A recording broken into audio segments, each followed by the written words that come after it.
जी sir, बताएं ये क्या मामला है? ये सही मोहम्मद अकरम कुरैशी जो मोबाइल नंबर थोड़ा सा लाउड बोले सर। पेट्रोलिंग पे थे, तो ये 3 अशखास जो है ये खड़े थे अपना नज़ारा चौक पुरगी टाउन में। तो उन्होंने अचानक चेक किया, 2 जो अशखास बकरी गली से भाग निकलने में कामयाब हो गए। एक ये हाथ में थैले वाला शख्स उसको उन्होंने पकड़ा, जिससे ये सामान बरामद हुआ है। मजमूई तौर पर कितने लोग थे?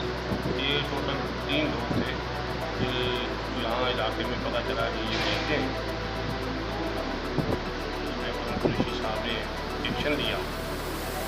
हमारा चौक पे 2 लोग खड़े हुए थे, वो जो है भागने में कामयाब हो गए। इसको पकड़ लिया, जिससे ये सामान बरामद हो गया। कभी 2 की तलाश जारी है, इंशाल्लाह वो भी पकड़े जाएंगे। तो मुलजिम के खिलाफ मुकदमा दर्ज हुआ है? हाँ बिल्कुल दर्ज किया है। क्या मुकदमा दर्ज हुआ है? 153/19 3 4 इंतरा मंशा